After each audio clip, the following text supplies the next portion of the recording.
శంతనుడికి గంగాదేవికి పుట్టింది భీష్ముడు, మరియు శంతనుడికి సత్యవతికి పుట్టింది చిత్రాంగదుడు విచిత్రవీరుడు. చిత్రాంగదుని భీష్ముడు రాజ్యానికి రాజు చేస్తాడన్నమాట. ఒకరోజు చిత్రాంగదుడు గంధర్వరాజుతో అయితే యుద్ధం చేస్తాడన్నమాట. ఆ యుద్ధంలో గంధర్వరాజు చిత్రాంగదుని చంపేస్తాడు. ఆ టైంలో భీష్ముడు అడవిలో అయితే యోగ సమాధిలో ఉంటాడు. ఆ విషయం తెలుసుకున్న భీష్ముడు తరువాత విచిత్ర వీరుణ్ణి రాజ్యానికి రాజు చేస్తాడన్నమాట.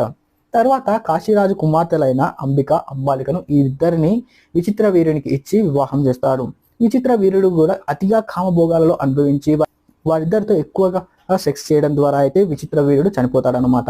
ఇప్పుడు మిగిలింది భీష్ముడు. అయితే సత్యవతి భీష్మునితో అంటుంది, వాళ్ళు చనిపోయారు కదా, ఇప్పుడు మన వంశం ఇంకా నెక్స్ట్ తరాలు రావాలంటే నువ్వు పెళ్లి చేసుకోను ఆయన అంటే భీష్ముడు పెళ్లి చేసుకోడు. ఎందుకు? సత్యవతికి మాట ఇస్తాడు పెళ్లి కాకముందు. శంతనుడికి తన తల్లి అయిన సత్యవతికి మాట ఇస్తాడు, ఈ జన్మాంతరం వివాహం చేసుకోను, అంతేకాకుండా రాజ్యాన్ని కూడా స్వీకరించనని. వీడియో ఇన్ఫర్మేషన్ నచ్చితే సబ్స్క్రైబ్ చేసుకోండి.